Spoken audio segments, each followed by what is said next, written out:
Gerald Lucas here with another installment of Ask Gerald, where you get your real estate questions answered. Today's question comes from Billy. Billy writes from Staten Island, New York. And Billy writes, I've noticed recently that contractors and handymen seem to be charging very high prices for labor. How do I find the cheapest contractors and avoid the most expensive ones? Well, that's a great question, Billy. And managing contractors effectively is one of the topics that I discuss in my latest book, Real Estate Investing Secrets, which is available on Amazon.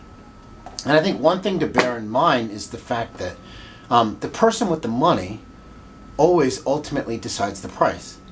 So you're not obligated to pay anyone's asking price.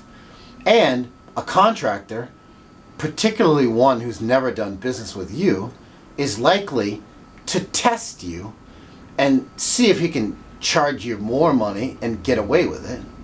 Right? That's to be expected.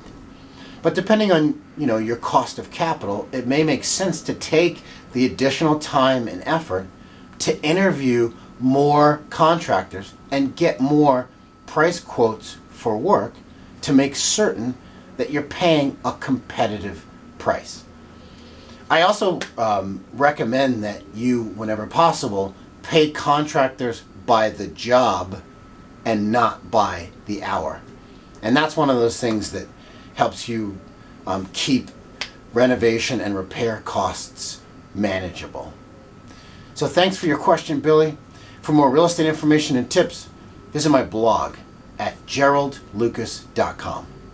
I'm Gerald Lucas, and I'll see you again soon.